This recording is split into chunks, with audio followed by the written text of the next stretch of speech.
नमस्कार साथियों, infusion notes के यूट्यूब चैनल पर आपका स्वागत है। मैं आपका साथी कपिल तिवारी आपके सामने 25 महत्वपूर्ण क्वेश्चन जनरल साइंस के लेकर प्रस्तुत हूँ।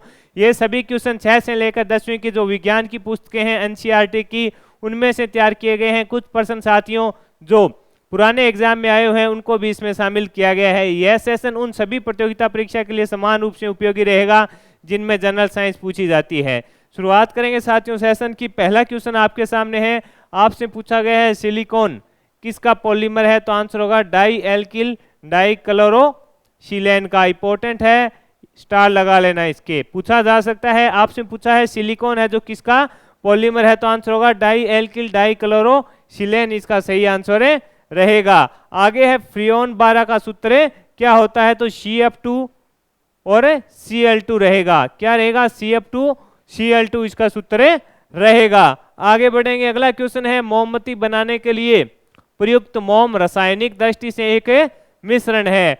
तो एलिफेटिक हाइड्रोकार्बनों का मोस्ट इंपोर्टेंट क्वेश्चन रहेगा साथियों, पूछा जा सकता है आपसे। मोमबत्ती बनाने के लिए जो प्रयुक्त मोम है वो रासायनिक दृष्टि से किसका मिश्रण है? तो आंसर होगा एलिफेटिक हाइड्रोकार्बन का। इंपॉर्टेंट क्वेश्चन रहेगा, पूछा जा सकता है।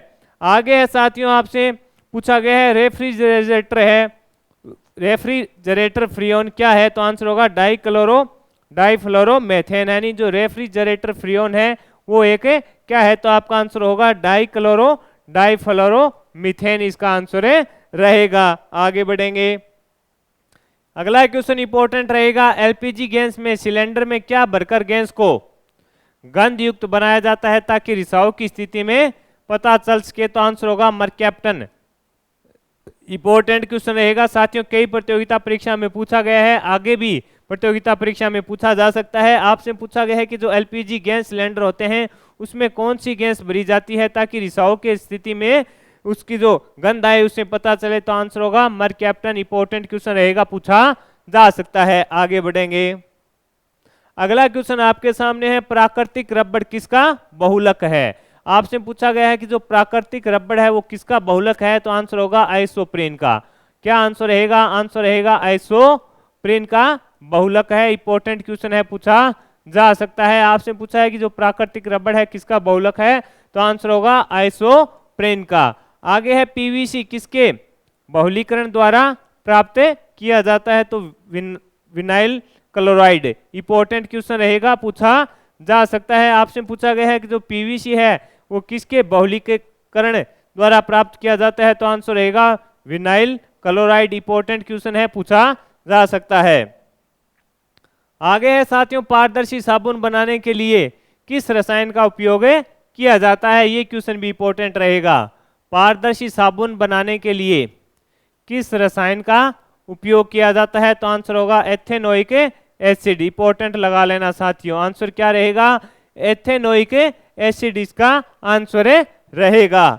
आगे है कृत्रिम रेशा ड्रेकोन बनाने में प्रयुक्त एकलक है? तो आंसर रहेगा एथिलीन ग्लाइकोल और टरफेक्टिलिक अम्ल। टरफेलिक अम्ल इसका आंसर रहेगा। इंपॉर्टेंट है, पूछा जा सकता है। एथिलीन ग्लाइकोल तथा टरफेलिक अम्ल इसका आंसर रहेगा। आगे बढ़ेंगे, कपड़ों तथा बर्तनों को साफ करने के लिए प्रयुक्त डिटर्जेंट क्या होता है? आपसे पूछा गया है कपड़ों तथा बर्तनों को साफ करने के लिए जो प्रयुक्त डिटर्जेंट होता है उसको क्या बोलते हैं? तो आंसर होगा सल्फोनेट। ये क्वेश्चन इंपॉर्टेंट है साथियों, पूछा जा सकता है। आंसर रहेगा सल्फोनेट। इंपॉर्टेंट लगा लेना साथियों।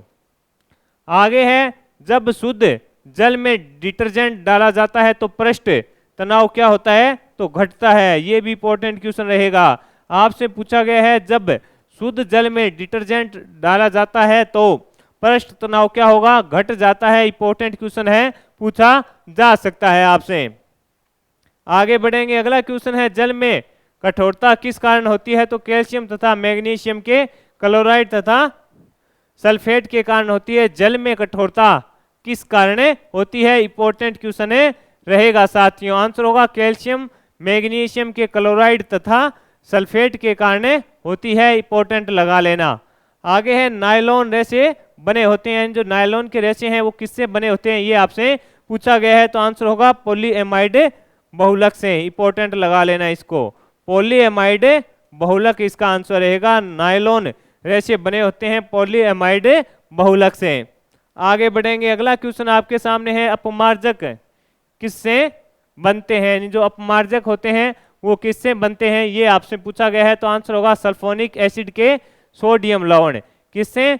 सल्फोनिक एसिड के सोडियम लवण इंपॉर्टेंट क्वेश्चन रहेगा, पूछा जा सकता है। अपमार्जक किससे बने होते हैं? तो आंसर रहेगा सल्फोनिक एसिड के सोडियम लवण के द्वारा। आगे है साथियों, अगले क्वेश्चन पर बात करेंगे, किसका उपयोग पॉलीथीन के संश्लेषण में होता है? तो आंसर होगा एथेन। ये क्वेश्चन भी इंपॉर्टेंट है, पूछा जा सकता है। आंसर रहेगा एथेन। आपसे पूछा गया है कि किसका उपयोग पॉलीथीन के संश्लेषण में होता है? आंसर रहेगा एथेन। आगे बढ़ेंगे, अगला क्वेश्चन साथियों आपसे पूछा गया है, दावन सोडा होता है? तो आंसर होगा इसका N2CO3 10H2O। N2CO3 10H2O इसका आंसर रहेगा।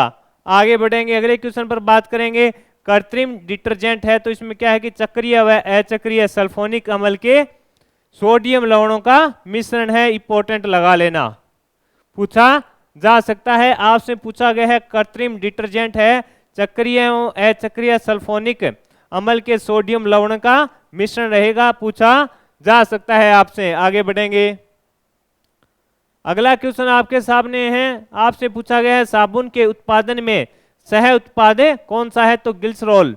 ये क्वेश्चन भी इंपॉर्टेंट रहेगा, पूछा जा सकता है। आपसे पूछा साबुन के उत्पादन में सह उत्पाद कौन सा है? तो आंसर रहेगा ग्लिसरॉल इसका सही आंसर रहेगा। आगे है, कार्बन टेट्राक्लोराइड को अन्य किस नाम से जाना जाता है? तो पायरीन। क्या आंसर रहेगा? पायरीन के नाम से जाना जाता है, पूछा जा सकता है। कार्बन टेट्राक्लोराइड को अन्य किस नाम से जाना जाता है? तो आंसर रहेगा पायरीन के नाम से जाना जाता है। आगे बढ़ेंगे, अगले क्वेश्चन पर बात करेंगे। अगला क्वेश्चन पूछा गया है, रॉकेट में ईंधन के रूप में प्रयुक्त होता है? तो आंसर होगा द्रव हाइड्रोजन व द्रव ऑक्सीजन। ये क्वेश्चन इंपॉर्टेंट रहेगा साथियों।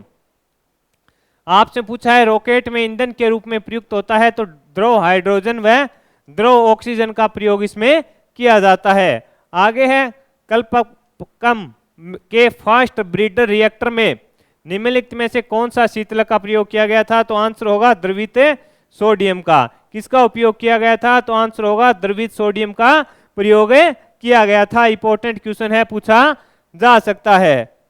शनि ग्रह के वायुमंडल में कौन सी गैस सबसे अधिक मात्रा में पाई जाती है? शनि ग्रह के वायुमंडल में कौन सी गैस है जो सबसे अधिक पाई जाती है? तो आंसर होगा मीथेन का। आंसर क्या रहेगा? आंसर रहेगा मीथेन सबसे ज्यादा पाई जाती है। इंपॉर्टेंट है साथियों, ये क्वेश्चन पूछा जा सकता है। आगे बढ़ेंगे, अगला क्वेश्चन है, हाइड्रोजन से भरा हुआ पॉलीथीन का गुब्बारा पृथ्वी के तल से छोड़ा जाता है, वायुमंडल में ऊंचाई पर जाने से गुब्बारे के जो अमाप है उसमें वृद्धि होगी। ये क्वेश्चन भी इंपॉर्टेंट रहेगा, गुब्बारे के अमाप में वृद्धि होगी।